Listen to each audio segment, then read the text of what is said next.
Hello po, blessed morning Friday sa atin. Pagmulat nga po ng mata ko ay unang-una kong pinagpasalamat sa Panginoon dahil nagigising pa po tayo ng magandang sikat ng araw. At ito nga po ako, nag-aayos, papuntang palengke. Pagkatapos ko nga pong magwalis-walis at nag-almusal ako, ito po ako at gumagayak papuntang palengke. Dahil malayo po dito yung palengke, ito nga po, binigyan po ako ng aking anak na 2,000 pagkakasyahin ko kung paano ko ito pagkasyahin para mag-stock ng kakainin namin dito sa ref. At ito nga po, nagpapahid ako dahil mainit po ang sikat ng araw dito.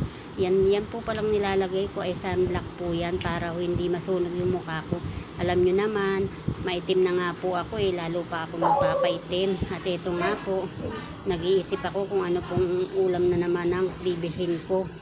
Bibili na naman ako ng bigas. Nagpapasalamat din po ako sa Panginoon at may anak na ako nagtatrabaho. Thank you for watching.